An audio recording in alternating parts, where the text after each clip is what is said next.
এবার বজবজের ছবি দেখাবো। বজবজে কাউন্সিলরদের বিরুদ্ধে পোস্টার পড়লো।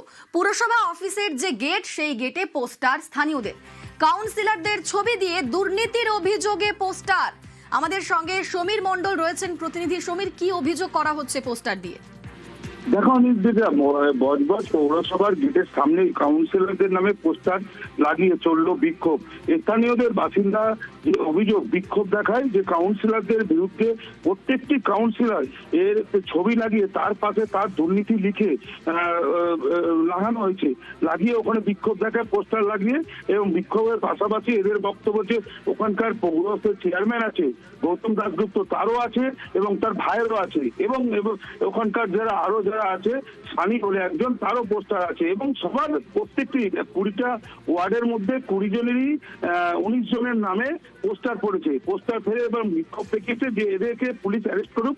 তার মধ্যেই একটা তো একজন তো অ্যারেস্ট হয়ে আছে, মিঠু ঠিকাদার, এখনো পুলিশ হেফাজতে আছে। এবং এখনো যে আরো 18টা কাউন্সিলর আছে, সেই কাউন্সিলরদের বিরুদ্ধে পোস্টার লাগিয়ে বিক্ষোভ, যে এদের প্রত্যেকটা কাউন্সিলর বিনা প্রতিদ্বন্দ্বিতা জিতেছিল এবং এরা নানাভাবে অত্যাচার করেছে, নানাভাবে টাকা করেছে এবং নানাভাবে অত্যাচার, তারই বিরুদ্ধে এই পোস্টার এবং বিক্ষোভ দেখা যায়। বেশ, ধন্যবাদ সমীর।